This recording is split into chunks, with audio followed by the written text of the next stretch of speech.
ஓம் சங்கரானந்தாய வித்மஹே பிரம்மஸ்வரூபாய தீமஹி தன்னோ சத்குரு பிரச்சோதயாத். ஓம் ஸ்ருதி ஸ்மிருதி புராணானாம் ஆலயம் கருணாலயம் நமாமி பகவத்பாதம் சங்கரம் லோகசங்கரம் சங்கரம் சங்கராச்சார்யம் கேசவம் பாதராயணம் சூத்ரபாஷ்யக்ருதௌ வந்தே பகவந்தௌ புனః புனः ஈஸ்வரோ குருராத்மேதி மூர்த்திபேதவிவாஹினே व्योमवद्व्याप्तदेहाय दक्षिणामूर्तये नमः। सहनावतु सहनौ भुनक्तु सह वीर्यं करवावहै तेजस्विनावधीतमस्तु मा विद्विषावहैः। ॐ शान्ति शान्ति शान्तिः। गुरुभ्यो नमः।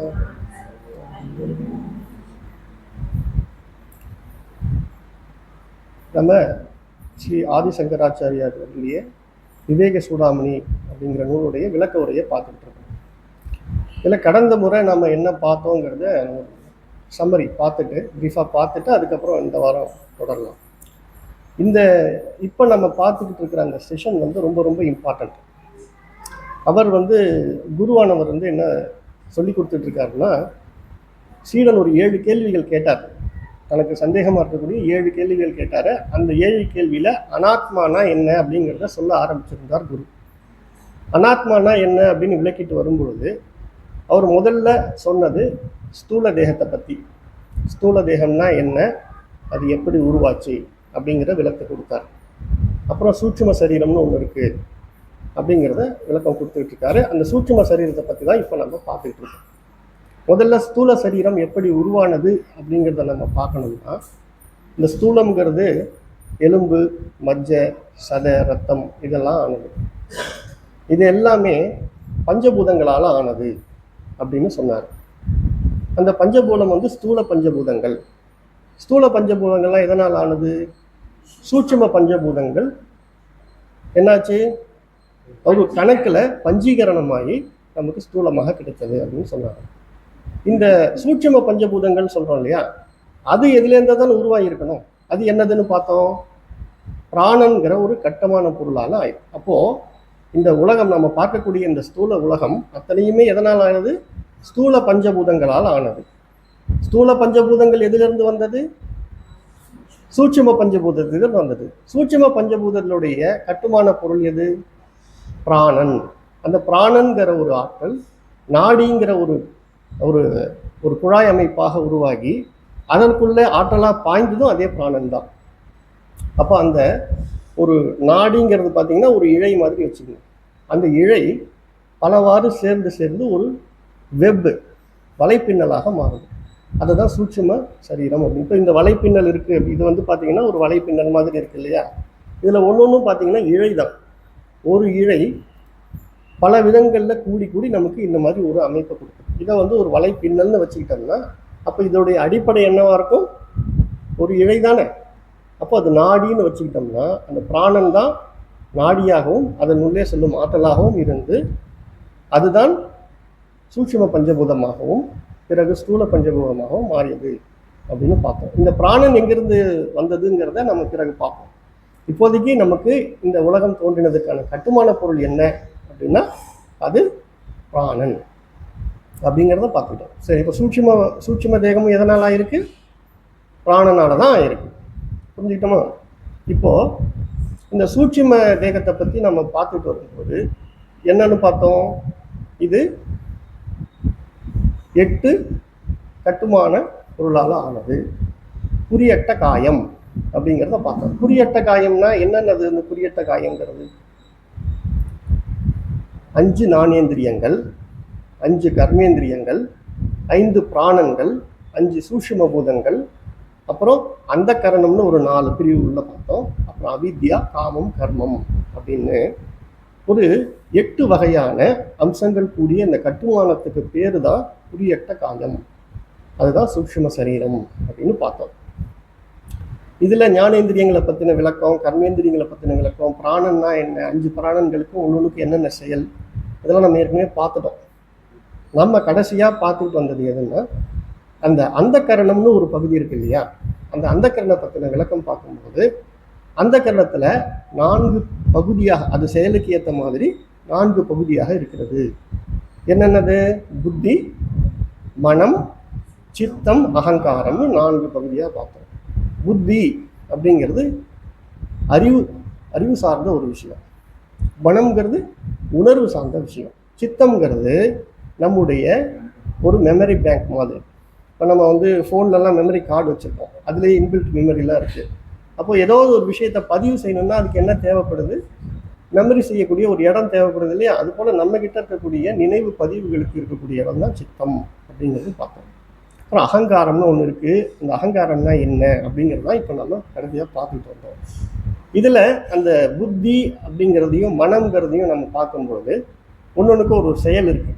மனம்ங்கிறதுல வந்து கவனசக்திங்கிற அதுக்கு ஒரு குணம். எந்த ஒரு விஷயத்தையும் கவனிக்கும், கவனித்து அதுக்கேற்ற மாதிரி இங்கே உணர்வுகள் எழும். கவனிக்கும் பொழுது ஒருத்தர் பேசுகிறாரு, அதை கவனிக்குது, அங்கேருந்து வார்த்தைகள் வருது, அதை செவி மூலயமா உள்ளே வாங்கி ப்ராசஸ் பண்ணுறது. அது சரியாக தவறானு புத்தி சொல்லும். அது உண்மையாக பொய்யான்னு நிர்ணயம் பண்ணக்கூடியது புத்தியினுடைய வேலை. சரிங்களா? இப்போ வரக்கூடிய சொல்லிலேயே அவருடைய மனோநிலையையும் கவனித்து உணரக்கூடிய நிலையில் நம்ம மனம் இருக்குதுன்னு பார்த்தோம். அப்போ பிறருடைய பாவங்களை சொல்லக்கூடிய துணியை வச்சு அவர் மனம் எந்த நிலையில் இருக்குதுங்கிறதையும் கவனிக்கிறான் மனம். இப்போ மனம் எவ்வளோ ஒரு கூர்மையான சக்தி உடையதாக இருக்குதுன்னு பார்த்துருக்கோம். சரி, அப்போது நம்ம புத்தி பற்றி பார்த்தோம், மனதை பற்றி பார்த்தோம். சித்தங்கிறது ஒரு மெமரி பேங்க்னு பார்த்துட்டோம். இப்போ இந்த அந்த கரணம்ங்கிறத தான் நம்ம கடந்த முறை வந்து விளக்கமாக பார்த்தோம். இப்போ அந்த கரணம்னா என்ன? அதில் அந்த கரணம்ங்கிறதுல அகங்காரம்ங்கிறதுல அகங்காரம் அப்படின்னா என்னன்னா நான். அகங்காரம், அகம்னா நான். இந்த அந்த கரணத்துடைய தொழில் என்ன அப்படின்னா, புத்தியோடைய செயல் என்ன? அறிதல் தொழில். மனதோட செயல் என்ன? உணர்தல் தொழில். உடலோட செயல் கர்மம் செய்யறது. இந்த அகங்காரன்ற ஆள் என்ன செய்வார்னா, இது எல்லாத்துக்கூடையும் நானுங்கிறத சேர்த்துக்குவார். அவர் ஒன்றும் இல்லை, அவர் வந்து ஒரு விருத்தி, புத்தியிலே தான் இருக்கக்கூடிய ஒரு விருத்தி. ஆனால் அவர் என்ன பண்ணுறாரு, இந்த 3 தொழில்கள் கூடயும் நானுங்கிறத சேர்த்துக்கிறாரு. புத்தி தான் அறியுதுன்னா, புத்தி வந்து என்ன சொல்லுது, அந்த இடத்துல நானுங்கிறத சேர்த்து நான் அறிகிறேன். மனம் உணருது, கோபமாக வருது, ஆசையாக இருக்குது, சந்தோஷமாக இருக்குது. அப்போ என்ன சொல்லுவோம், உடனே அந்த இடத்துல அந்த அகங்காரம் வைந்துக்குவார். என்ன சொல்லுவார்? நான் சந்தோஷமாக இருக்கிறேன், நான் கோபமாக இருக்கிறேன், நான் துக்கமாக இருக்கிறேன். அந்த நானுங்கிற அந்த ஒரு விருத்தியும் இப்போ எங்கே இருக்குது? மனம், அந்த உள்ளம்ங்கிற அந்த கரணத்திலே தான் இருக்குது. புத்தியில் ஒரு பாட்டு தான் அது. ஆனால் அதுக்கு பேர் என்ன? அகங்காரம். ஏன்னா அந்த நானுங்கிற விருத்தியை இந்த 3 தொழில்களுடையும் சேர்த்து சொல்லுது. சரிங்களா? அப்புறம் இன்னொன்று, இந்த உடம்பு ஒரு விஷயம் செய்யுது, அதை என்ன சொல்லுவார்? நான் செஞ்சேன்னு. இங்கேருந்து எழுந்து நடக்குது, என்ன சொல்லுவோம் உடனே? நான் நடக்கிறேன். ஓடுது, நான் ஓடுகிறேன். சாப்பிடுது, கை சாப்பாட்டை எடுத்து வாயில் வைக்குது, வாய் சுவைக்குது, நாக்கு வந்து சுவையை வந்து உணர்ந்து நமக்கு உள்ள வந்து மனத்துக்கு கொடுக்குது, மனம் அது வந்து அனுபவிக்குது. ஆனால் இது எதுவும் செய்யாத அந்த அகம்பிருத்திங்கிற அந்த அகங்காரன் நான் சாப்பிடுகிறேன்னு சொல்கிறான். அப்போ அவர் எப்படிப்பட்டவர்னு உங்களுக்கு தெரியுதுங்களா? அவர் உண்மையிலே எதையும் செய்யலை, ஆனால் எல்லாத்தையும் என்ன பண்ணுறாரு? நான் அப்படிங்கிற ஒரு அபிமானத்தை அந்த இடத்துல சேர்த்துக்கிறார். சரிங்களா? சரி, இப்போ இந்த நானுங்கிற அகம்பிருத்தி எப்படி ஏற்பட்டது, அந்த அகங்காரம்ங்கிறது என்னது அப்படிங்கிறத தான் கடந்த முறை நம்ம விசாரம் பண்ணோம். எப்படி நம்ம அதை புரிஞ்சுக்கிறதுக்கு முயற்சி பண்ணோம்னா, ஒரு கண்ணாடி எடுக்கிறோம். இந்த கண்ணாடி முன்னாடி நான் நிற்கிறேன் அப்படின்னா, என்னுடைய நான் பிம்பம், கண்ணாடியில் தெரியக்கூடியது பிரதிபிம்பம் அல்லது பிரதிபலிப்பு அப்படின்னு சொல்லுவோம். இப்போ நானும் அந்த பிரதிபலிப்பும் வேறா அப்படின்னா வேறு கிடையாது. ஒரு 2 பொருள் இருக்குன்னா 2த்தையும் பிரித்து எடுத்துக்க முடியும். இந்த நான், அந்த என்னுடைய பிம்பம், பிரதிபிம்பம், 2த்தையும் பிரிக்க முடியுமா? பிரிக்க முடியாது. ஏன்னா இது வந்து இது சார்புடையதாக இருக்குது, இது சார்பற்றதாக இருக்குது. சார்புடையதுங்கிறது இப்போ என்ன சார்ந்து, அந்த பிரதிபிம்பங்கிறது என்ன சார்ந்து. நான் விலகிட்டேன்னா அந்த இடத்துல இங்கே பிம்பம் இருக்குமா? இருக்காது இல்லையா? அப்போ யாரை சார்ந்திருக்கு? பிம்பமாகி என்னை சார்ந்து இருக்கிறது. இது முதல்ல ஒரு கருத்தை நம்ம புரிஞ்சுக்கிட்டோம். இப்போ 2வது அதிலிருந்து இன்னொன்று என்ன பார்த்தோம்னா, இந்த கண்ணாடி முன்னாடி நின்று பார்க்கக்கூடிய எனக்கு அறிவு இருக்குது, அதை அறியக்கூடிய தன்மை இருக்குது. அந்த கண்ணாடியில் இருக்கக்கூடிய பிம்பத்துக்கு அது இருக்குதா? இதுதான் நார்மலாக நம்ம புரிஞ்சுக்கிற விஷயம். இப்போ நம்ம ஒரு இமேஜினரி விஷனை வைக்கிறோம். என்ன பண்ணுறோம்னா, எனக்கு இருக்கக்கூடிய அதே அறியும் தன்மை அந்த பிரதிபிம்பத்துக்கும் இருக்குதுன்னா எப்படி இருக்கும் அப்படின்னு நம்ம ஒரு கற்பனையை ஓட்டணும். கற்பனையை ஓட்டும் போதே என்ன பண்ணோம், எனக்கும் அந்த பிரதிபிம்பத்துக்கும் நடுவில் ஒரு திரை ஒன்று போடுறோம். அது என்ன பிரதிபலிக்கிறத தடுக்காத ஒரு திரை. அந்த திரைக்கு பேர் அறியாமைன்னு ஒரு திரை போடுறோம். அந்த அறியாமை திரையினால அந்த பிரதிபிம்பம் இருக்கு இல்லையா, அதுக்கு இப்போ என்னுடைய அறியும் தன்மை தான் இருக்குது, ஆனால் அதுக்கு என்ன அறிய முடியல. அதுக்கு பேர் தான் அந்த அறியாமை திரை. இது புரியுதுங்களா?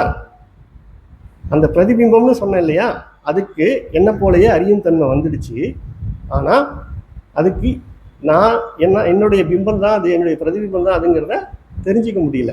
அதனால அதுக்கு என்ன பேர் சொன்னோம்? அறியாமை திரை அப்படின்னு சொன்னோம். இப்போ அவருக்கு அறியும் தன்மை இருக்குது. அவர் தன்னை அறிந்து கொள்ளக்கூடிய தன்மையோடு இருக்கிறாருன்னா அவர் எங்கே இருக்கிறாரு? இப்போது அந்த பிரதிபிம்பம் எங்கே இருக்குது? கண்ணாடியில் இருக்குது. கண்ணாடியில் தானே இருக்குது. அப்போ அவர் என்ன நினைக்கிறாரு, இந்த இடத்துல என்னுடைய அறியும் தன்மையாகிய அந்த சைதன்யமும் ஜடமாகிய இந்த கண்ணாடியும் சேரும்பொழுது அந்த இடத்துல உருவாகிறது தானே அந்த பிரதிபிம்பம். அந்த இடத்துல அந்த கண்ணாடியை நான் அப்படின்னு அபிமானம் பண்ணிக்கிற ஒரு தன்மைக்கு பேர் தான் அகங்காரம் அப்படின்னு புரிஞ்சுக்கிட்டோம். அதுக்கு பேர் தான் சிதாபாசம் அப்படின்னு புரிஞ்சுக்கிட்டோம். சித்துனா என்ன? சைதன்யம், அறிவு பொருள். ஆபாசம்ங்கிறது அதனுடைய பிரதிபலிப்பு. அந்த பிரதிபலிப்பில் இருக்கக்கூடிய அந்த அகங்காரம் இருக்கு இல்லையா, அதை தான் சிதாபாசம் அல்லது அகங்காரம் அல்லது ஜீவன் அப்படி பல பேரில் நம்ம அழைக்கிறோம் அப்படிங்கிறத புரிஞ்சுக்கிட்டோம் இல்லையா. இப்போ நம்ம ஒன்று கவனிக்கணும். இதை சரியாக நம்ம புரிஞ்சுக்கிட்டோம்னா இங்கேயே உங்களுக்கு முக்தி தான். நம்ம முன்னாடி ஏற்கனவே அதிகாரித்துவம்னு ஒன்று சொன்னோம். சாதன சதுஷ்டிகள் நிரம்பி இருந்தாங்கன்னா அவங்க புத்தி கூர்மையோட விசாரத்தை பண்ணக்கூடியவங்களாக இருப்பாங்க. அந்த மாதிரி ரொம்ப ஷார்ப்பாக இருக்கிறவங்க இந்த இடத்துலையே புரிஞ்சுக்கிட்டு அவங்களால முக்தி அடைய முடியும். அது எப்படிங்கிறத நம்ம பார்க்கலாம். இப்போது இந்த இடத்துல அறிவு பொருளாக இருக்கக்கூடியது ஆத்மா. ஆத்மானா நான். என்னால் அறியப்படக்கூடியது அத்தனையும் அனாத்மா தானே. இப்போ அந்த கண்ணாடிக்கு நிகராக அந்த கரணம்ங்கிற பொருளை நம்ம வச்சோம். அந்த கரணம்ங்கிறதுல 4 பகுதி இருக்குதுன்னு சொன்னோம் இல்லையா, புத்தி, மனம், சித்தம், அகங்காரம். அகங்காரம்ங்கிறது தான் இந்த சிதாபாசன். சரி, அந்த சிதாபாசன்கிறது உண்மையிலே யார்? இப்போ சைதன்யத்தினுடைய பிரதிபலிப்பு தானே. இந்த சைதன்யமும் அந்த பிரதிபலிப்பும் ஒன்றா வேறா? சொல்லுங்க. ஒன்று தான் இல்லையா? ஒன்று தானே. அப்போ இங்கே இருக்கக்கூடிய அறியும் தன்மை தானே அங்கேயும் இருக்குது. ஆனால் ஒரே ஒரு வித்தியாசம். அவர் என்ன சொல்கிறாரு, அந்த இடத்துல கருவிகளாக இருக்கக்கூடிய புத்தி, மனம், அப்புறம் இந்த உடல், அதனுடைய வேலைகளை தன்னுடையதாக சொல்லிக்கிறார். ஏன்னா அவர்கிட்ட தான் யாருங்கிற அறிவு இல்லை. அறியாமையில் இருந்ததுனால இந்த பிரதிபலிப்பு என்ன செஞ்சிட்டு இருக்கிறாரு, தான் இருக்கக்கூடிய இடமாகிய இந்த உடலை நானும் அது செய்யக்கூடிய செயல்கள் அத்தனையும் நான் எனது அப்படிங்கிற அகங்கார மமகாரத்தோடு இருக்கிறார். இது புரியுதுங்களா? இப்போது நம்ம என்ன செஞ்சிட்டோம், அறியாமை திரையை விளக்குறோம். ஐயோ, ஆத்மாவாகிய அந்த பிரம்மத்தினுடைய பிரதிபலிப்பு தான் நீனு அப்படின்னு சொல்லிட்டோம்னா இந்த ஆத்மாவுடைய பிரதிபலிப்பாக இருக்கக்கூடிய இந்த அகங்காரம்ங்கிறது இனி அகங்காரம்னு சொல்லலாமா, இல்லை அகம்னு சொல்லலாமா? அகம் தான் சொல்லணும். ஏன்னா காரம்னு சொல்லக்கூடிய இந்த செயல்களை தன்னுடையதாக அபிமானம் பண்ணார் இல்லையா, இனி அபிமானம் பண்ண வேண்டிய அவசியம் இருக்குதா? அந்த செயல்கள் எல்லாம் அவருடையது இல்லை, அதாவது கருவிகளோட செயல். இங்கே இவர் என்ன பண்ணிட்டு இருக்காரு, நின்று பார்த்துக்கிட்டு இருக்காரு. ஒரு கண்ணாடியில் அழுக்கு நிறைஞ்ச ஒரு கண்ணாடி இருக்குது. இங்கே நின்று பார்க்கும்போது இந்த அறிவு பொருளாகிய நான் என் முகத்தில் அழுக்கு இருக்குன்னு சொல்லுவோன்னா, கண்ணாடியில் அழுக்கு இருக்குன்னு சொல்லுவோன்னா?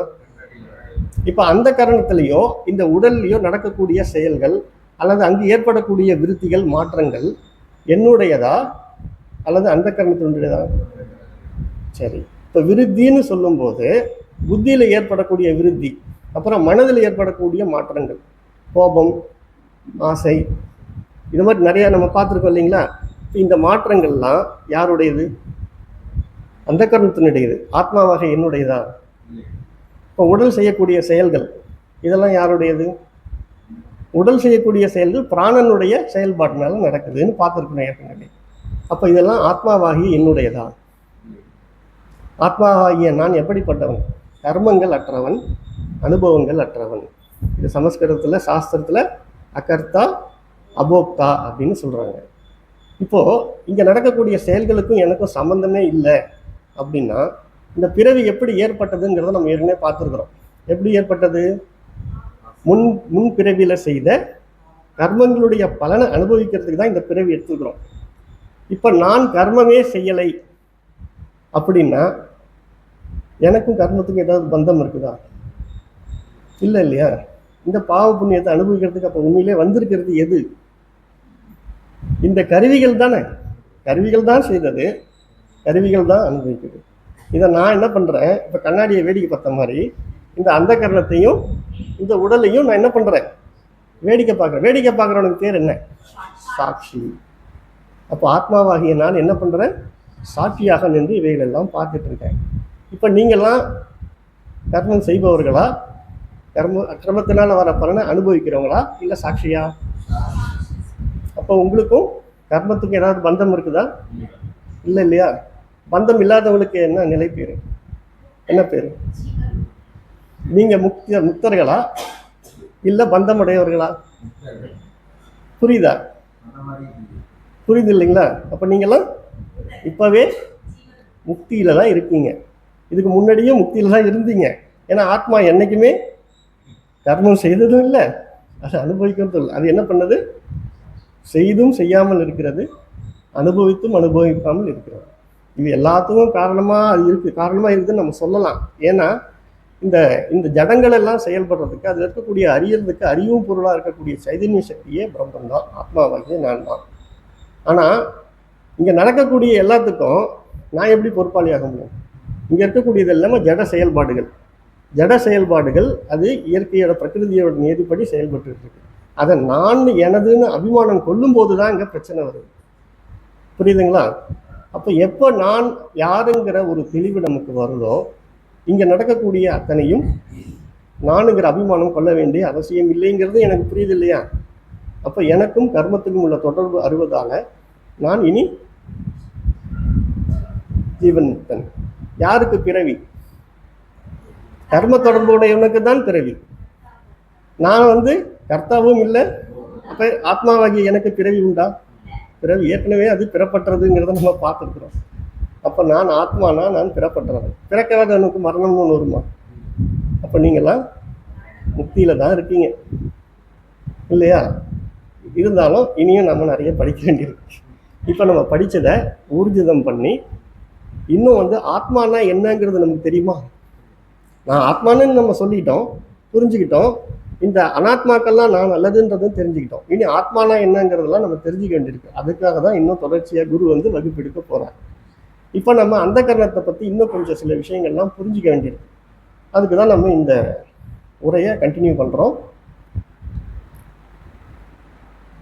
அப்போது இதை நம்ம இந்த 2 வகுப்பை நம்ம தெளிவாக புரிஞ்சுக்கிட்டாலே நம்ம ஒரு முக்கியமான கட்டத்துக்கு வந்துடும். இந்த சிரவணம்ங்கிறதுலேயே நல்ல ஒரு பக்குவியாக இருக்கக்கூடியவர்கள் முக்தி நிலையில் இருக்காங்கன்றதை புரிஞ்சிக்க முடியும். அதுக்காக தான் இதை நான் திரும்ப திரும்ப நான் சொல்கிறேன். இப்போ நம்ம அடுத்த ஸ்லோகத்துக்கு போகலாம்.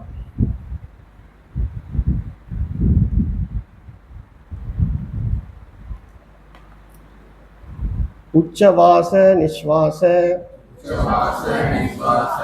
விஜృంభணக்ஷூத் பிரஸ்யந்தனாத் யுத்கிரமணாதிகாஹ கிரியா பிராணாதி கர்மாணி வதந்தி தஜ்ஞாஹ பிராணஸ்ய தர்மா வசனாபிபாசே. இப்போ நம்ம கடந்த முறை நம்ம உடல்ல இருக்கக்கூடிய கண், அதனுடைய செயல்பாடுகள் பார்த்தோம்னா எனக்கு கண்ணு தெரியுது தெரியலங்கிறத நான் பார்க்குறேன்னா அப்போ அந்த கண்ணு நான் இல்லை அப்படின்னு உடலினுடைய உபாதைகள் எல்லாம் எனது ஆத்மாவாகி என்னுடையது அல்லங்கிறது தான் கடந்த முறை நம்ம கடைசி ஸ்லோகமாக பார்த்தோம். இப்போ இந்த உடலில் இருக்கக்கூடிய உள்மூச்சு வெளிமூச்சு கொட்டாவி, பசி, தும்மல், அப்புறம் இந்த ஜீவன் வந்து உடலை விட்டு பிரியுது இல்லையா, சூட்சும தேகம் உடலை விட்டு பிரியறத மரணம்னு சொல்கிறோம் இல்லையா, அந்த மாதிரி உடலை விட்டு பிரியறது, இது எல்லாமே பிராணன் அபானன் முதலிய 5 அந்த வாயுக்களினுடைய காரியங்களாக அறிந்தவர்கள் கூறுகிறார்கள். அப்புறம் பசியும் தாகமும் முக்கிய பிராணனுடைய குணங்கள். இப்போ பாருங்க, இங்க என்ன சொல்ல வராங்கன்னா, இப்போ நம்ம கொஞ்சம் பார்த்தோம், ஆத்மாவாகிய நான் அகர்த்தா அபோக்தான்னு பார்த்தோம். அப்போ இதெல்லாம் யாருடைய காரியம்? நான் இது வரைக்கும் நான் தான் மூச்சு விட்டுறேன், வெளி மூச்சை நான் விட்றேன், உள் மூச்சை நான் தான் பண்ணேன், கொட்டாய் விட்டுறது நான் தான், எனக்கு தான் பசிக்குது, எனக்கு தும்மல் வருது, இப்படி பல விஷயங்கள் எல்லாத்தையும் நான் எனதுங்கிற அபிமானத்தை வச்சு பார்த்துக்கிட்டு இருந்தோம். இப்போ என்ன சொல்கிறாங்க பாருங்க, இது அத்தனையும் பிராணனுடைய வேலை. பிராணன் 5 பிராணன்களுடைய வேலையை நம்ம விளக்கமாக பார்த்துருக்குறோம். அப்போ அதனுடைய வேலை தான் இதெல்லாம் அப்படின்னு நம்ம புரிஞ்சுக்கும் போதே, இதெல்லாம் நான் வேடிக்கை பார்க்குற சாட்சி. புரியுதுங்களா? அப்போ அறிந்தவர்கள் கூறுகிறாங்க. யார் அறிந்தவர்கள்? ஞானிகள். ஏற்கனவே இந்த விஷயங்களை தெரிஞ்சு பிரம்மனிஷ்டராக இருக்கக்கூடிய ஞானிகள் இந்த ஒன்றுத்தையுமே நன்றாக அறிந்தவர்கள் அப்படின்னு சொல்லி அவர்களை முன்னிறுத்தி தான் இதை நம்ம வந்து படித்து தெரிஞ்சுக்கிறோம். அப்போது இனி நமக்கு உடலில் வரக்கூடிய உபாதைகள் எல்லாம் டாக்டர்கிட்ட போய் கேட்கும்போது, நீங்கள் எனக்கு உடம்பு சரியில்லைன்னு தான் சொல்லி ஆகணும். இந்த உடம்புக்கு உடம்பு சரியில்லை, இந்த உடம்புல வலிக்குதுன்னு பேசணும்னா அவர் இவருக்கு உடம்பு மட்டும் சரியில்லை, மனசுலையும் பிரச்சனை இருக்குன்றார். அதனால் விவகாரத்தில் கம்யூனிகேஷன்னு வரும்பொழுது நீங்கள் சகஜமாக தான் பேசி ஆகணும். ஆனால் விசாரம்னு வரும்போது தான் நம்ம இதெல்லாம் பிரித்து அறிந்து நான் அகங்கிற நானும் இந்த அனாத்மாங்கிற விஷயமும் என்னங்கிறதெல்லாம் தெளிவுபடுத்தி விசாரம் பண்ணி நம்ம தெரிஞ்சுக்கிறோம். ஏன்னா இது வரைக்கும் நமக்கு அந்த நானுங்கிறத பற்றின சரியான அறிவு இல்லாமல் இருந்ததால் ஏற்பட்ட குழப்பம் தான் இதெல்லாம். ஏதோ உலக வாழ்க்கையில் போய் நீங்கள் அப்ளை பண்ணிடாதீங்க. சொன்ன மாதிரி டாக்டர்கிட்ட போயிட்டு இங்கே வலிக்குது அங்கே வலிக்குதுன்னு சொல்லுவோம். ஆனால் இதெல்லாம் யாருக்குன்னு சொல்லுவோம்? எனக்குன்னு தான் சொல்லுவோம். சொல்லி தான் ஆகணும். அப்படி சொல்லலைனால அவர் என்ன அசியூம் பண்ணிக்குவார், இவருக்கு ஏதோ கண்டுடுச்சுன்னு சொல்லி. இந்த உலகத்தில் அப்படி தான் நம்ம பழக வேண்டியிருக்கு. விவகாரம்னு வரும்பொழுது இந்த உடலை நம்ம அப்படி அடையாளப்படுத்தி கூற வேண்டியிருக்குது. அதனால் நம்ம வந்து இதை தெரிஞ்சுக்கிட்டோங்கிறதுனால உலகியலில் போய் இதை வந்து பயன்படுத்திடக்கூடாது. இப்போ ஆபாசம் அப்படிங்கிற ஒரு வார்த்தையை பார்க்குறோம், சிதாபாசம். இந்த ஆபாசங்கிற வார்த்தையை வெளியில் போய் நின்று ரோட்டில் நின்று பேசினா என்ன சொல்லுவாங்க? அதுக்கு அவங்க வேற ஒரு அர்த்தம் கற்பிப்பாங்க. இப்போ நானும் என்னுடைய நண்பர்கள்லாம் நம்ம சக ஆச்சாரியர்கள்லாம் ஒரு முறை இங்கே நம்ம ஜங்ஷனில் போய் நின்று பேசிகிட்டு இருந்தோம். அங்கே ஒரு போலீஸ் ஸ்டேஷன் வருவோம் பசங்க. நாங்கள் எல்லாம் அங்கே கும்பலாக நின்று பேசிகிட்டு இருக்கும்போது இந்த சிதாபாசத்தை பற்றின பேச்சு வந்துடுது. நாங்கள் ஆபாசம்னு வந்து பேசிகிட்டு இருக்கும்போது இந்த ஆபாசங்கிற சொல்லு அங்கே இருக்கிற போலீஸ்காரங்களுக்கோ மற்ற மக்களுக்கோ காதில் வேணும் என்ன பொருள் கொடுத்துருக்கோம்? அப்போது நம்ம வந்து நம்ம இந்த சாஸ்திர விஷயங்களை பேசும்போது இதற்குரிய வார்த்தைகள் இங்கு தான் பயன்படும், நமக்கு உள்ளதான் விசாரத்துக்கு பயன்படும். இதை அப்படியே எடுத்துகிட்டு போய் நம்ம வெளி உலகத்தில் விவகாரத்தில் பயன்படுத்தணும்னா அதுவே நமக்கு ஒரு தவறான ஒரு புரிதலை ஏற்படுத்தி தேவையற்ற விஷயங்கள். அதனால் ரொம்ப சர்வ ஜாக்கிரதையாக இருந்துக்காங்க. அப்போ புரியுது இல்லைங்களா? இப்போ இந்த செயல்கள் எல்லாமே பிராணனுடைய செயல், என்னுடைய செயல் அல்ல அப்படிங்கிறதுல தெளிவாக இருக்கணும். அப்போ பசிச்சுதுன்னா யாருக்கு பசிக்குதுன்னு சொல்லுவீங்க? பிராணனால இந்த உடல்ல பசிங்கிற உணர்வு ஏற்படுது. அதை நான் பார்க்கணும்னு உங்களுக்குள்ள மட்டும் சொல்லிங்க. வீட்டில் போய் இதுக்கு பசிக்குது, இதுக்கு சாப்பாடு அப்படிலாம் கேட்டுறாதீங்க. ஓகே, ஸோ அப்போ இது புரியுது இல்லைங்களா? அடுத்த ஸ்லோகத்துக்கு போயிடலாம். இங்கேயும் அகங்காரங்கிறத பற்றி தான் நம்ம திரும்ப பார்க்குறோம். அந்த கரணம் ஏதேஷு சக்ஷுராதிஷு வர்ஷ்மணி அகம் இத்ய அபிமானேன திஷ்டத்ய ஆபாச தேஜசா. இதனுடைய பொருள், அந்த கரணமானது இந்த கண் முதலியவற்றிலும் உடலிலும் ஆத்மாவிடமிருந்து பிரதிபலித்த ஒளியால் நான் என்கிற அபிமானத்துடன் நிலை பெற்றுள்ளது. இப்போ நம்ம பார்த்த விளக்கத்தை தான் அழகாக ஒரு ஸ்லோகமாக நமக்கு கொடுக்குறாங்க. இப்போ இந்த பிரதிபலிக்கிறது, அது இதே இன்னொரு உதாரணம் கூட நம்ம சொல்லலாம். இந்த பிரதிபலிப்பை கண்ணாடி வச்சு சொல்லுவீங்களா? சாஸ்திரத்தில் இன்னொரு உதாரணம் கூட பயன்படுத்துவாங்க. ஒரு டம்ளரில் இல்லை ஏதாவது ஒரு பொருள் தண்ணி வச்சுருக்குறோம், அந்த தண்ணியை எடுத்து இப்படி தெளிச்சிடுறோம். பல ஆயிரக்கணக்கான நூற்றுக்கணக்கான தேவைகளாக விழும் இல்லையா? இப்போ சூரியன் மேலேருந்து பட்டதுன்னா அந்த 100 திவலைகளிலும் சூரியனுடைய பிம்பம் பிரதிபிம்பம் இருக்குமா இல்லையா? ஒரு சூரியன் தான் பல விதங்கள் பல பிரதிபலிப்புகளாக தெரிகிறது. அப்போ ஆத்மா ஒன்றுதான். இங்க இருக்கக்கூடிய பிரதிபலிப்புகள் வெவ்வேறாக இருந்தாலும், அதாவது இங்க இருக்கக்கூடிய ஜீவர்கள் பலரா இருக்காங்களே, இத்தனை ஜீவர்கள் இருக்காங்களே, அப்ப இத்தனை ஆத்மா இருக்கா அப்படின்னு ஒரு கேள்வி வரும். ஆனா உண்மையில இந்த உதாரணங்களை வச்சு நம்ம புரிஞ்சுக்கிறதுக்காக இருக்கிறது ஒரே ஆத்மா. அந்த ஆத்மா தான் இப்படி பல அந்தக்கரணங்கள்ல பிரதிபலிக்கிறது. எப்படி ஒரு சூரியன் பல திவலைகள்ல பல விதமா பிரதிபலிக்குது இல்லையா, அது போல ஆத்மா ஒன்றுதான், இந்த பிரதிபலிப்பு வெவ்வேறாக அதனுடைய அந்த கரணத்தின் தன்மைக்கு ஏற்றவாறு அப்படி தெரிகிறது. ஆனா இருக்கிறது என்னது? ஒரு பொருளாகி ஆத்மா மட்டும்தான் அப்படிங்கிறத நம்ம புரிஞ்சுக்கிறோம். இப்ப அதை விளக்கத்தை தான் இவங்க சொல்றாங்க. அந்த கரணமானது இந்த கண் முதலியவற்றிலும் உடலிலும், இப்ப பாருங்க, அந்த கரணத்துக்கு யாருடைய சக்தி கிடைச்சிருக்கு? ஆத்மாவாகிய என்னுடைய சைதன்யம்ங்கிற அந்த அறியும் தன்மைங்கிற சக்தி கிடைச்சதுனால அவர் என்ன பண்றாரு, இந்த கண்ணு முதலியன்னா என்ன அர்த்தம்? அதெல்லாம் கோலகங்கள். அதுல இருந்து செயல்படக்கூடிய சாஃப்ட்வேருக்குலாம் என்ன பேருன்னு பார்த்துருக்குறோம்? ஸ்பர்ச ரச ரூப. அப்போ ஒன்னொன்னுத்துலையும் ஒரு விதமான அனுபவத்தை நம்ம பெறோம் இல்லையா? ஸ்பரிசம்னா தொட்டு தொடு உணர்வுன்னு சொல்றோம். அப்ப கண்ணுனா பார்வை, ரூபம். அப்போ அது மாதிரி கண் முதலியவற்றிலும் இது எல்லாத்துலேயுமே இந்த இந்த ஜட பொருள்கள் அத்தனையும் செயல்படுறதுக்கு காரணமா இருக்கிறது எது? ஆதாரமா இருக்கிறது இது ஆத்மாவினுடைய பிரதிபலிப்பு ஒளிதான். ஆனா இந்த இடத்துல இந்த அகங்காரன்றவர் மட்டும் என்ன பண்றாரு, இது எல்லாத்துலேயும் நானுங்கிற அபிமானத்தோட நிலை பெற்றுறாரு. இப்போ பிரச்சனை எங்க இருக்குன்னு பார்த்தீங்களா? உண்மையிலே அப்படிப்பட்ட ஒரு ஆள் இருக்கிறாரா? ஆராய்ச்சி பண்ணி பார்த்தோம்னா அகங்காரம், அகம்னா நான், நானுங்கிறது எப்படிப்பட்டது? அகர்த்தா அபோக்தா. நான்னா ஆத்மா தானே. ஆத்மான்ற சொல்லுக்கு பொருள் நான். அதுக்கு இன்னொரு வார்த்தை வந்து அகம். அப்ப அகம்னா நான் அல்லாததாகிய இந்த அனாத்மா இருக்கு இல்லையா, அது செய்யக்கூடிய செயல்கள் எல்லாம் என் மேல தூக்கி போட்டுக்கிறேன். உண்மையில நான் எதுவும் செய்யல. அதெல்லாம் வந்து அதனுடைய பிராணனுடைய இயக்கத்தினால உடம்பு இயங்குது. அந்த கரணம்ங்கிறது இந்த சைதன்ய சக்தியினுடைய கலப்பாலேயே அதனுடைய பிரதிபலிப்பிலேயே அந்த ஒளியிலே இது செயல்பட்டுக்குது. அந்த செயல்கள் அத்தனையுமே நான் அபிமானம் கொள்ளக்கூடிய ஒரு ஆள் நடுவில் தோன்றார். இப்போ இவர் தருணம்னா என்ன வருது? எங்க இருக்குது காட்ட முடியுமா? அது ரெண்டு சேரும்போது தோன்றுது.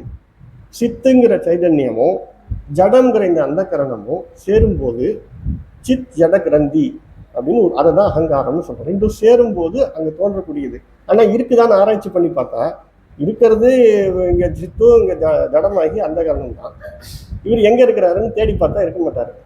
ஏன்னா அவர் என்ன பிரதிபலிப்புங்கிறவருடைய ஒரிஜினலை பொறுத்து தானே அந்த பிரதிபலிப்பு இருக்கும். ஒரிஜினல் ஆகிய இவர் சைத்தன்ய சுரூபம். ஆனால் இந்த கண்ணாடின்ற அந்த கரணத்தில் இருக்கிறதுனால அவர் என்ன பண்ணுறாரு, தன்னை தெரிஞ்சிக்காததுனாலையும் அவர் நானுங்கிற அபிமானத்தை இது எல்லாத்துலேயும் வச்சிருந்தார். இதை தாண்டி இருக்கிறதுல எனதுங்கிறதையும் வச்சிருந்தார். இந்த உடம்புல மேலேயும் எனதுங்கிறத வைக்கிறாரு. இந்த உடம்பை தாண்டி இருக்கிறதுலையும் எனதுங்கிற அகங்காரம் மமகாரங்கிற இந்த அபிமானத்தை அவர் வச்சிடுறாரு அப்படிங்கிற விளக்கத்தை தான் இங்கே கொடுக்குறாங்க. அப்போ அகங்காரங்கிறதுல உங்களுக்கு தெளிவு இருக்கு இல்லையா? அகங்காரம்னா உண்மையிலே இப்போ என்னது தான்? ஆத்மா தான் அது. இப்போ நானும் என்னுடைய பிரதிபிம்பமும் வேறா அப்படின்னு கேட்டால் என்ன சொல்லுவீங்க? ஒன்று தானே. அப்போ அகங்காரமும் ஆத்மாவும் வேறா? இது நம்ம புரிஞ்சுக்கிறதுக்கு தான் இல்லையா? நானும் அகங்காரமும் வேறல்ல. அகங்காரம் ஆனால் உண்மையிலே யாரை சார்ந்திருக்கு? ஆத்மாவாகி என்ன சார்ந்திருக்கு? நான் அகங்காரத்தை சார்ந்திருக்கிறேன்னா நான் வேணா என்ன இப்போ நான் ஒரு கண்ணாடியெல்லாம் பார்த்துட்டு இருக்கேன். என்ன எனக்கு பிடிக்கிற வரைக்கும் பார்ப்பேன், பிடிக்கலன்னா பார்க்க மாட்டேன், அவ்வளோதானே. தூக்கத்தில் என்ன பண்ணுறீங்க? தூக்கத்தில் உங்களுக்கு மனம் புத்தி இந்த உடம்பெல்லாம் தெரியுதா? அப்போ என்ன அர்த்தம்? இதெல்லாம் நீங்கள் பார்க்கல, அவ்வளோதானே. நான் சொல்கிறது புரியுதா? இதெல்லாம் பார்த்தா உங்களுக்கு தெரியும். கண்ணாடி முன்னாடி நின்று பார்த்தா உங்களுக்கு தெரியும். அகங்காரம் அப்போ தான் தோன்றுவார். நீங்கள் பார்க்கலன்னா தோன்ற மாட்டார். தூக்கத்தில் என்ன பண்ணுறீங்க? இப்போது இதை நாங்கள் பார்க்கல, பார்த்தா தான் தெரியவார், எழுந்திருப்பார் அகங்காரம். பார்க்கலன்னா எழுந்திரு, தூக்கத்தில் அவர் காணோம், எங்கேயோ போயிட்டாருன்னு சொல்கிறோம். திரும்ப கண் வச்சு பார்த்தா வருது, தூங்கினா போயிடுது. அப்போ என்ன அர்த்தம்? ஆத்மாவாகிய நான் இந்த அந்த கரணத்தை கவனிச்சா இதெல்லாம் வருது, இல்லைன்னா வரப்போறது இல்லை. அப்போ அந்த நானுங்கிற அபிமானம் உடையது தான் இந்த அகங்காரங்கிறத புரிஞ்சுக்கிற ஸ்லோகம். அடுத்த ஸ்லோகத்துக்கு போகலாம். இது நம்ம அந்த பேசிக்கை புரிஞ்சுக்கிட்டோம்னா தான் இந்த ஸ்லோகத்தெல்லாம் நம்ம ஈஸியாக ஃபாலோ பண்ண முடியும். சொன்னதெல்லாம் உங்களுக்கு புரிஞ்சிருக்கும்னு நினைக்கிறேன். அதை வச்சு பார்க்கும்போது உங்களுக்கு நம்ம டக்குன்னு வேகமாக போகிறதுக்கு ரீசன் அது புரிந்தால்தான். நீங்கள் எல்லாம் புரிஞ்சுக்கிட்டீங்க, நீங்கள்லாம் வந்து ஜீவன் முக்தர்னு உங்களே தெரிஞ்சுக்கிட்டதுனால நம்ம இப்போ கொஞ்சம் வேகமாக போயிட்டு இருக்கோம். சரி, அடுத்த ஸ்லோகத்தில் அகங்காரக ச விஜ்ஞேய கர்த்தா போக்தா அபிமான்யம் சத்வாதி குணயோகேன சாவஸ்தாத்ரயம் அஸ்னுதே. அகங்காரம்தான் அது என்று அறிந்து கொள்ள வேண்டும். அப்போ இந்த இடத்துல நான் எனதுன்னு சொல்லிட்டு இருக்கிற ஆள் தான் அகங்காரம். அவர் அழகாக சொல்றாங்க, இது நான் செய்பவன், நான் அனுபவிப்பவன் என்கிற அபிமானம் கொள்வதுதான் அகங்காரம். இந்த அகங்காரம் எதனால இப்படி சொல்லுது அப்படின்னா, அது வந்து சத்துவ ரஜஸ் தமஸ் குணங்களோட சேர்க்கையினால இந்த மாதிரிலாம் விதவிதமா. இப்போ சத்துவத்தில் இருக்கும்போது நம்ம அமைதியாக சாந்தமாக இருக்கிறோம். ரஜஸா இருக்கும்போது கோப உணர்வுகளோ செயல்பாடுகள் வீரியமாக இருக்கும்போது ரஜஸில் இருக்கிறோம். அமைதியாக உட்காந்து சோம்பி இருக்கிற போதெல்லாம் தமஸில் இருக்கிறோம். இதெல்லாம் மனதில் ஏற்படக்கூடிய ஒரு விதமான உணர்வுகளுடைய வெளிப்பாடு தானே. இந்த உலகம் ஃபார்ம் ஆகிருக்கிறது இந்த 3 குணங்களுடைய கலப்பில் தான். அப்போ இது எல்லாமே சத்துவ ரஜஸ் தமஸ் ஆகிய குணங்களுடைய சேர்க்கையால். அப்புறம் நம்மக்கிட்ட வந்து 3 விதமான அனுபவங்களும் இருக்குது. என்னென்னது? நனவு, கனவு, துயில். இந்த 3 அனுபவ நிலைகளையும் அப்புறம் அனுபவிக்கிறது இந்த அகங்காரம் தான் அப்படின்னு சொல்லி நம்ம பார்க்குறோம். இப்போ 3 அனுபவம்னு வரும்பொழுது ஜாக்கிரமாகிய இந்த விழிப்பு நிலையில ரஜோகுணம் ஓங்கி இருக்குது. அப்புறம் சொப்னத்தில் சத்துவகுணம், சுஷுப்தியில தமோகுணம். ஏன்னா நம்ம கிட்ட அந்த இடத்துல அறியாமை மட்டும்தான் மிஞ்சி இருக்குது. தூக்கத்தில் நீங்கள் எங்கே இருந்தீங்க, என்ன பண்ணீங்கன்னு ஏதாவது தெரியுமா? இருக்கிறாங்கிற அந்த இருப்பு உணர்வு இருக்குது. இன்னொரு உணர்வு ஆனந்தமாக இருக்கும். யார் தூங்கின எழுந்தவங்கள பெரும்பாலும் நல்லா தூங்கி இருந்தவங்களை என்ன சொல்கிறாங்க? நல்லா சுகமாக தூங்கினங்க, சுகமாக இருந்தோன்னு தெரியுது. மொத்தமாக அறியாமையில் இருந்துட்டாங்களான்னு அப்படி இல்லை, சுகமாக இருந்தோன்னு தெரியுது. அப்போது அந்த இடத்துல ஆனந்தங்கிற ஒரு தன்மையை அனுபவிச்சிருக்கிறாங்க. அப்போ அந்த இடத்துல அந்த தமோகுணம், அப்போ ஒரு இடத்துக்கும் ஏற்ற மாதிரி அந்த இடத்துல வந்து குணங்களும் கூட குறைய இருக்குது அப்படிங்கிறத நம்ம புரிஞ்சுக்கிறோம். இப்போ அகங்காரம்தான் இங்கே செய்பவனாகவும் அனுபவிப்பவனாகவும் அபிமானம் தான் கொள்ளுதே தவிர உண்மையிலே அது ஒரு உருப்படி இல்லை. அது புரிஞ்சுக்கணும். அப்போ இது எல்லாமே வந்து இந்த முக்குணங்களினுடைய சேர்க்கையால் நடைபெறுவது. இது எல்லாமே வந்து நம்முடைய இந்த சேர்க்கையின் இந்த முக்குணங்களினுடைய ரேஷியோ வேறுபடும் போது 3 விதமான அனுபவங்கள் நமக்கு கிடைக்குது அப்படிங்கிறதெல்லாம் இங்கே நமக்கு சொல்கிறாங்க. அகங்காரத்தை பற்றி விளக்கிறதுக்கான அடுத்த ஒரு ஸ்லோகமாக இதை நம்ம பார்க்கலாம். இனி அடுத்த ஸ்லோகத்துக்கு வேகமாக போவோம். விஷயானாம் அனுகூல்யே சுகி துக்கி விபர்யே சுகம் துக்கம் சத் தத் தர்மஹ சதானந்தஸ்ய நாத்மனஹ. இப்போ ஒரு முக்கியமான விஷயத்துக்கு நம்ம வரோம். ஏன்னா இந்த இடத்துல தான் நம்ம நிறைய தடுமாறுவோம். விஷயங்களின் அனுகூலமான நிலையில் மகிழ்வதாகவும் அனுகூலம் இல்லாத நிலையில் துன்புறுவதாகவும் இருக்கிறது. விஷயம்னா என்ன? நம்ம எதை இந்த உலகத்தில் விரும்பி அனுபவிக்கிறோமோ அதில் நமக்கு அனுகூலமாக நடந்துச்சுன்னா அது நமக்கு சந்தோஷத்தை கொடுக்குது. அனுகூலம் இல்லைன்னா சரி. அந்த இன்ப துன்பம் எதை சார்ந்து இருக்குது? விஷயத்தில் இருக்கக்கூடிய குணத்தை பொறுத்து இருக்குது. ஆனால் ஆத்மாங்கிறது எப்படிப்பட்டதாக இருக்குது? எப்போதுமே ஆனந்தமாக இருக்கக்கூடிய ஒரு வஸ்து அப்படின்னு நம்ம பார்க்குறோம். இதில் தான் சொல்லியிருக்கிறாங்க, சதானந்தஸ்ய ஆத்மனக.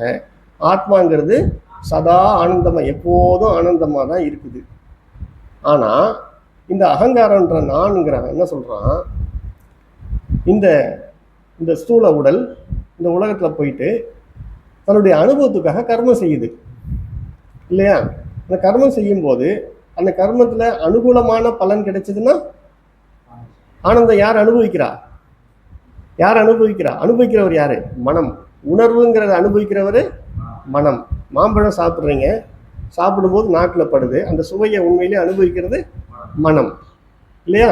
அந்த மாம்பழம் நிச்சயிக்கிறவர் புத்தி. அப்போ அனுபவிக்கிறவர் யாருன்னா மனம்னு சொல்கிறோம்னு வச்சுக்கோங்க. அப்போ மனதோட வேலை தானே அது. ஆனால் ஆங்கார் என்ன சொல்வார்? நான் சாப்பிட்டேன், நான் நல்ல சுவையை அனுபவிச்சேன்னு சொல்கிறாங்க. ஆத்மா அபோக்தான்னு நம்ம பார்த்தோம். அவர் அனுபவிக்கிறதே இல்லை, அவருக்கு அனுபவிக்க வேண்டிய அவசியமும் இல்லை. இப்போ உண்மையிலே அனுபவிச்சது யார்? மனம்தான். இப்போ பாருங்க, இந்த விஷயத்தை நோக்கி இந்த மனம் மாம்பழம் நம்ம சாப்பிட்டோமே, போன சீசனில் இந்த மாதிரி ஒரு மாம்பழம் சாப்பிட்டோம், அது பேர் கூட தெரியல, அது ஏதோ வழக்கமாக பங்கனப்பள்ளிலாம் தெரியும், நீல மாம்பழம்லாம் தெரியும், இது ஏதோ வித்தியாசமாக ஒன்று கொடுத்தாங்க, கல்பனா மாம்பழமாக ஏதோ சொன்னாங்க, நல்லா டேஸ்ட்டாக இருந்தது, இந்த சீசனில் கண்டிப்பாக அதை சாப்பிட்ணும் அப்படின்னு போயிட்டு தேடி பார்க்குறாரு. கிடச்சிது. எடுத்து வந்துடுறாரு வீட்டுக்கு, எடுத்து வாயில் வைக்கிறாரு, ஒரே புளிப்பு. இப்போ அவர் மனசு எப்படி இருக்கும்? மனசு எப்படி? சரி, இதுக்காகவா இவ்வளோ கஷ்டப்பட்டோம் அப்படின்னு சலனப்படுது இல்லையா? இப்போ அனுகூலம் அதே அந்த இனிப்பாக ஒரு சுவையை கொடுத்துருந்ததுன்னா, இவ்வளோ கஷ்டப்பட்டோம், திருப்தியாக இருக்குது அப்படின்னு சந்தோஷப்பட்டிருப்பார். அனுகூலமான பலன் கிடைச்சா சந்தோஷப்படுறதும், அனுகூலம் இல்லாத பலன் கிடைக்கும்போது துக்கப்படுறதும் யார்?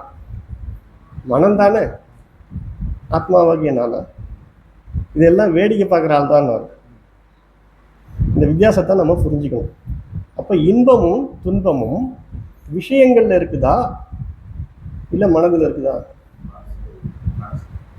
அதுலேருந்து வர்றதை இவர் இப்படி உணர்றாரு. சரி, ஆத்மாவாகிய நான் எப்படிப்பட்டவன்? இந்த மாறுதலுக்கு ஏற்ற மாதிரி மாறக்கூடிய ஆளா? இப்போ கண்ணாடியில் ஒரு பக்கம் அழுக்காக இருக்குது, ஒரு பக்கம் கிராக் இருக்குது. நான் போய் அங்கே நிற்கிறேன். ஒரு பக்கம் என்னுடைய ஃபேஸ் கிராக்காக தெரியும், ஒரு பக்கம் அழுக்காக தெரியும். உடனே போய் வேகமாக சோப் போட்டு கழுவுனா, இல்லை அங்கே ஏதாவது பிளாஸ்டிக் போட்டு விட்டுவோனா? எனக்கு நல்லா தெரியும் அதில் இருக்கக்கூடிய விகாரங்கள் எல்லாம் என்னுடையது அல்ல. தெரியுது இல்லையா? இப்போ நானும் அந்த கரணமும் ஒன்றா, நானும் இந்த தூள தேகமும் ஒன்றா? வேற வேற தானே. இதை நம்ம திருஷ்ய விவேகத்திலேயே நம்ம பார்த்துருக்குறோம். நான் எதையெல்லாம் அறிகின்றேனோ அது நான் அல்ல, என்னால் எதெல்லாம் அறியப்படுகிறதோ அது நான் கிடையாது. அப்போ எல்லாம் அறியப்படுகிற வஸ்து, அங்கே ஏற்கப்படக்கூடிய விகாரம் என்னுடையதா? அது நல்ல விகாரமாக இருக்கட்டும், கெட்ட விகாரமாக இருக்கட்டும், அது என்னதான்? என்னது இல்லைன்னா நான் என்ன பண்ணுவேன்? அதை பற்றி கவலைப்படுவேனா? பொதுவாக கவலைப்பட மாட்டோம் இல்லையா? பொதுவாக பற்றி ரொம்ப கேர் பண்ணிக்க மாட்டோம்.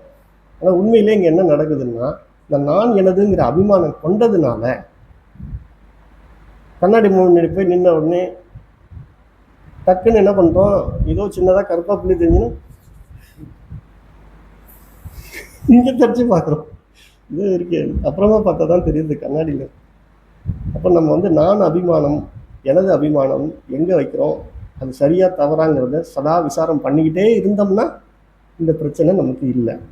அப்போ மனசில் ஒரு துன்பம் வருதுன்னா யாருடையது? மனதுடையது. அது எதனால் ஏற்பட்டது? வெளியிலேருந்து வரக்கூடிய விஷயங்களை நம்ம எப்படி பார்க்குறோங்கிறதால ஏற்பட்டது. இதெல்லாம் பார்த்துக்கிட்டு இருக்கிற சாட்சி தான் நானுன்னு நீங்கள் உங்களுக்குள்ள ஊர்ஜிதம் பண்ணிட்டீங்கன்னா, சந்தோஷம் வந்தாலும் உங்களுக்கு என்ன, துக்கம் வந்தாலும் நீங்கள் ஏற்கனவே எப்படி இருக்கீங்க? ஆனந்தமாக இருக்கீங்கன்னு சொல்கிறாங்க. ஆனந்தத்துக்கு கூடுதலாக ஒரு ஆனந்தம் கிடைச்சதுன்னா என்ன பண்ணுவீங்க? சந்தோஷம். கூடுதலாக ஆனந்தம் இல்லை, துக்கமாக இருக்குது, இது ஒரு துக்க உணர்வு வருது, அது என்னதில்லை. சட்டையிலேருந்து ஏதாவது ஒரு காகம் ஒரு எச்சம் பட்டுதுன்னா என்ன பண்ணுவோம்? உதறி டக்குன்னு கழுவி தள்ளிட்டு போயிட்டே இருப்போம் இல்லையா? அப்போ துக்கம் வரும்போது நம்ம என்ன பண்ணணும்? அது என்னதில்லை, அது பிரகிருதியினால, இந்த 3 குணங்களின் வசத்தினால இந்த தேகத்திலேயோ அல்லது மனதிலேயோ ஏற்பட்ட விகாரம் அப்படின்னு நான் எனக்கு அந்நியமாக அதை பார்த்துட்டேன்னா, நானுங்கிறதோட சேர்க்காம பார்த்துட்டேன்னா அதனுடைய பாதிப்பு யாருக்கிட்ட இருக்கு? எங்கிட்ட இருக்காது இல்லையா? இப்போ சாதாரணமாக நமக்கு 1 கோடி ரூபாய் லாஸ் ஆயிடுச்சுன்னா நம்ம என்ன பண்ணணும்? இனிமேல் என்ன பண்ணணும்? என்னதில்லை சொல்லுவோமா? சரி, இப்போ விவகாரம்னு வரும்போது அதற்குரிய மதிப்பீடு சரியாக வழங்குங்கன்னு தான் சொல்கிறோம். ஏன் அதை நான் சொல்கிறேன்னா, நிறைய விவகாரங்களில் ஒரு பொருளுக்குரிய மதிப்பீடை நம்ம சரியாக தர்றதில்லை. புத்தியும் மனமும் மோக வசப்பட்டு காம வசப்பட்டு அதீத மதிப்பீடை கொடுத்துருது. ஒரு பொருள் 1000 தான் கொள்ளும் அப்படின்னா அதன் மீது உள்ள மோகத்தினால 10,000 ரூபாய் கொடுத்து வாங்குறதுக்கும் தயாராக இருக்கிறாருன்னு வச்சுங்க. அது சரியா? இப்போ மோக வசப்படாமல் காம வசப்படாமல் இருந்தால் 1000 ரூபாயில் என்ன 10 ரூபா குறைக்க முடியுமான்னு தான் யோசிப்போம் இல்லையா? பொதுவான மனநிலை அப்படி தானே இருக்குது. அப்போ நம்ம சரியான மதிப்பீடை வச்சுக்கங்கன்னு தான் சொல்கிறோம். நீங்கள் பாதிக்கப்படவே போகிறதில்ல. உலக விவகாரத்தில் வரும்பொழுது எந்த பொருளுக்கு என்ன மதிப்பீடோ அதை கொடுங்க. இருக்கிறதெல்லாம் இழந்துருங்கலாம் யாரும் சொல்லலை. நீங்கள் இருக்கிறத எல்லாத்தையும் பயன்படுத்துறதுக்காக வச்சுருக்கீங்க. அதை யாரும் இழக்க வேண்டிய அவசியம் இல்லை. ஆனால் எதுக்கு என்ன மதிப்போ அது உங்களை எதுவுமே எந்த விதத்திலையும் பாதிக்கப்பட போகிறது கிடையாது. நீங்கள் அதில் தெளிவாக இருக்கணும் அப்படிங்கிறதுக்காக தான் இது சொல்கிறாங்க. அப்போ விஷயங்களினால வரக்கூடிய இந்த மாதிரியான மகிழ்வுகளோ துக்கங்களோ எனது அல்ல, ஆத்மாவாகிய நான் எப்பொழுதும் ஆனந்தத்தில் தான் இருக்கிறேன் அப்படிங்கிறத நீங்கள் புரிஞ்சுக்கணும். ஒரே விஷயம் இது கூட பரவாயில்ல. ஒரே விஷயம் ஒரு நேரத்தில் சுகமாக இருக்குது, இன்னொரு நேரத்தில் துக்கமாக இருக்குது. அதுக்கு ஒரு உதாரணம் சொல்லுங்கள் பார்ப்போம். ஒரே விஷயம் ஒரு நேரத்தில் சுகமாக இருக்குது, ஒரு நேரத்தில் துக்கமாக இருக்குது. ஏதாவது ஒரு உதாரணம் சொல்லுங்களேன்.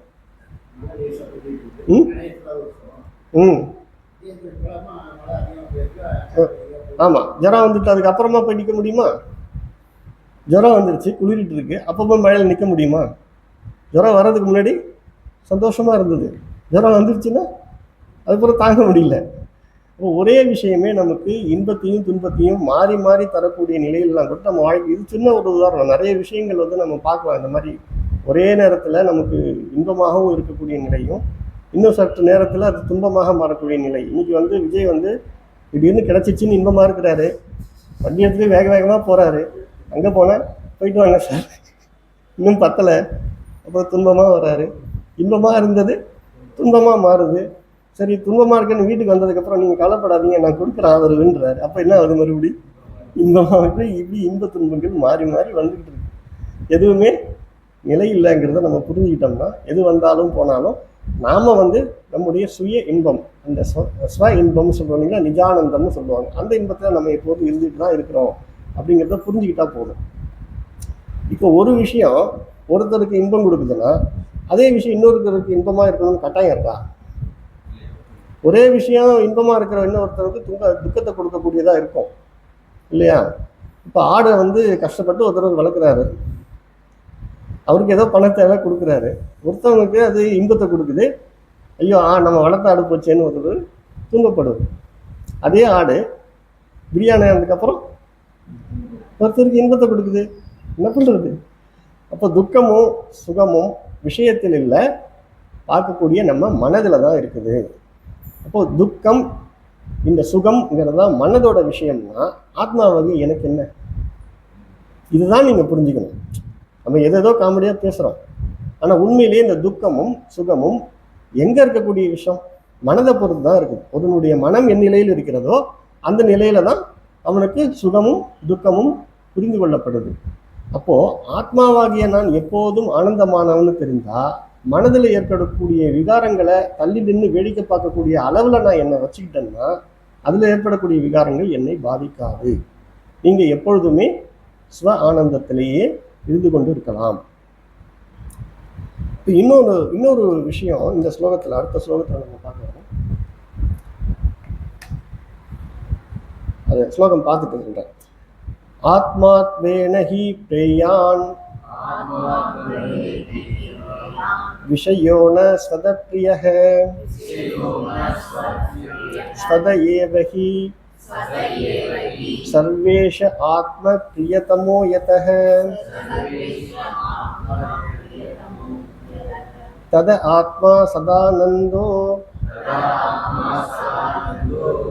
அஸ்ய துக்கம் கதாசனஹ.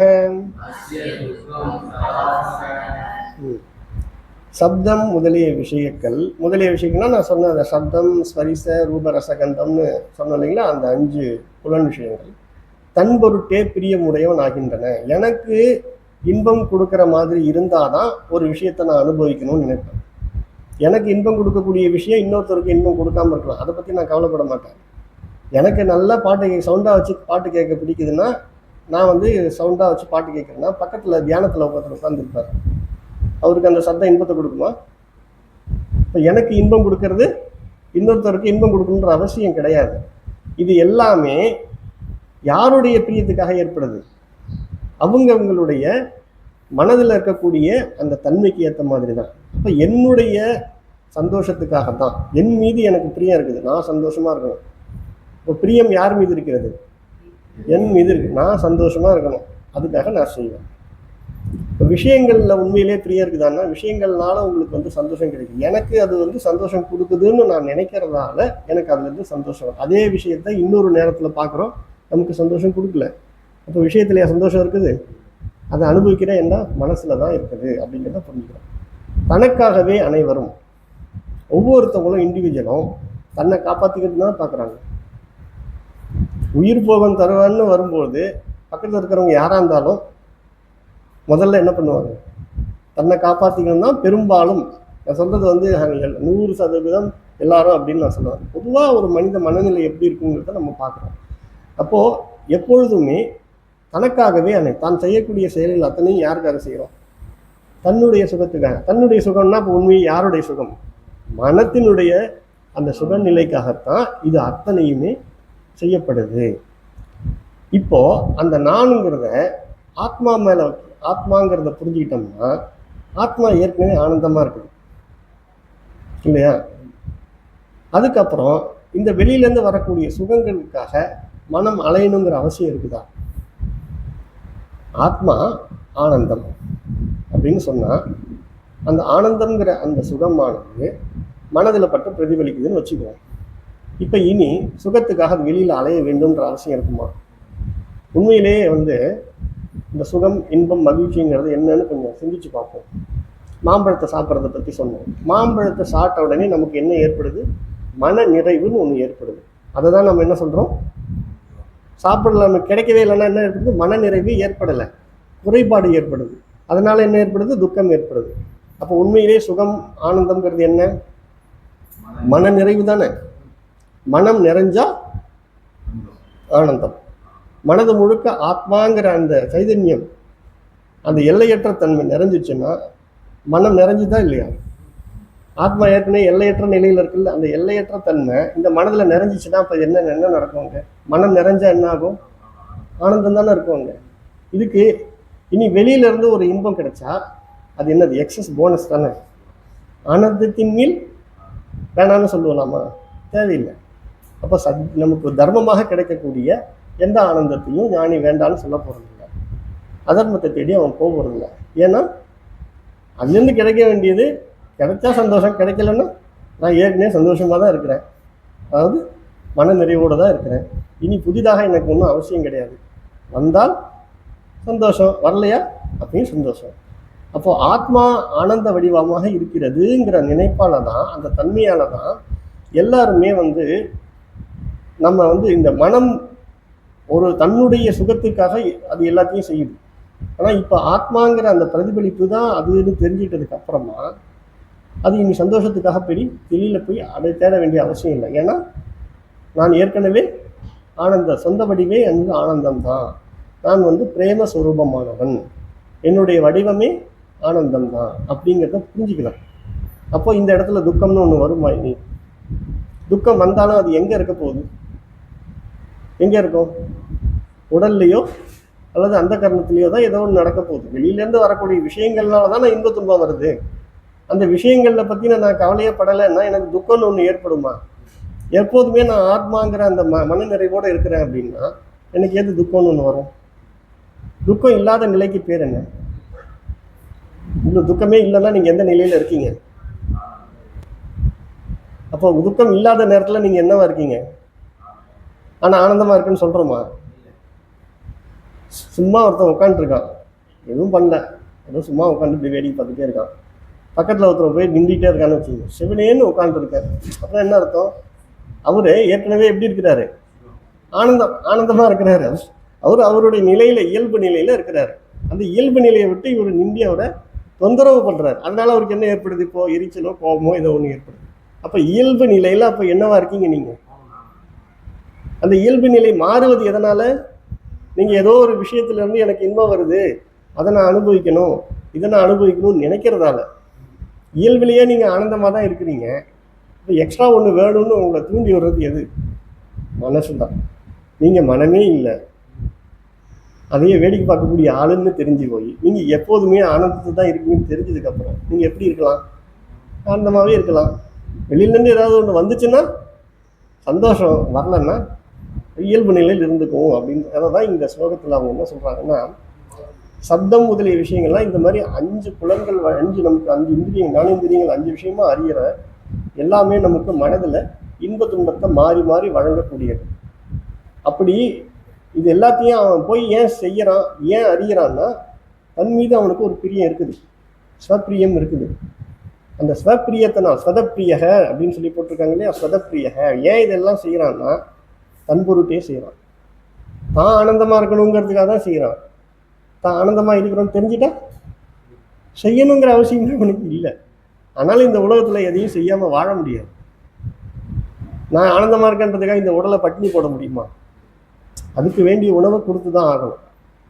அப்போ ஒரு ஒரு விஷயத்துலையும் நித்திய கர்மாங்கிற செய்ய வேண்டிய செயல்கள்லேருந்து நம்ம வழுவாமல், செய்ய வேண்டிய செயல்கள் வேதம் விதித்திருக்கிறதுலேருந்து வழுவாமல் தர்மப்படி நம்ம காரியங்களை செய்துக்கிட்டு நம்ம ஸ்வ ஆனந்தத்தில் எப்போதும் இருக்கலாம் அப்படிங்கிறது தான் அவங்க சொல்கிறாங்க. அந்த கடைசி வரி மட்டும் ஒரு இடம் படிக்கிறேன். தத ஆத்மா சதானந்தோ அஸ்ய துக்கம் கதாசனக. தத, இப்போ நம்ம மேலே சொன்ன இந்த காரணங்கள் இருக்கு இல்லையா, இது மனம்ங்கிறதுல தான் துக்கமும் சுகமும் இருக்குது. அது மாறி மாறி வர்றதுக்கு காரணம் மனம்தான் உண்மையிலேயே அப்படின்னு அந்த புரிஞ்சிட்ட காரணத்தினால, அப்படி இல்லாமல் ஆத்மா எப்படிப்பட்ட வடிவமாக இருக்கிறது, ஆனந்த வடிவமாக இருக்கிறது அப்படின்னு தெரிஞ்சதால, இனி நான் ஆத்மானு தெரிஞ்ச ஒருத்தவனுக்கு துக்கம் வருமா? அப்போ எப்போ ஒருத்தன் தன்னை ஆத்மானு தெரிஞ்சுக்கானோ முதல்ல அவனுக்கு நடக்கிறது எதுன்னா துக்க நிவர்த்தி. அவன் ஏற்கனவே ஆனந்தமாக தான் இருக்கிறான். அப்போ அவங்ககிட்ட இருந்து எது விலகுச்சு? துக்கம் தான் விலகுச்சு. ஆனந்த பிராப்தின்னு யாரும் சொல்லவே மாட்டாங்க. துக்க நிவர்த்தி. ஏற்கனவே அவன் ஆனந்தத்தில் தான் இருக்கிறான். அவனுடைய ஸ்வரூபமே ஆனந்தம் தான். அப்பப்போ துக்கம் வந்து போச்சு, ஆனந்தம் கூடுதலாக வந்துச்சு, அனுபவிச்சோம். துக்கம் வந்தது, எதனால் வந்தது அப்படின்னு தெரிஞ்சால் மனதால் தான் வந்தது. மனமே நான் அல்ல, அதில் வரக்கூடிய விகாரங்களும் என்னுடையது இல்லைன்னு புரிஞ்சுக்கிட்டான். தெளிவாக புரிஞ்சுக்கிட்டவனுக்கு துக்க நிவர்த்தி ஆயிடுச்சு. அப்போ சதா ஆனந்தத்தில் திளைத்திருக்கலாம். அடுத்த ஸ்லோகம்.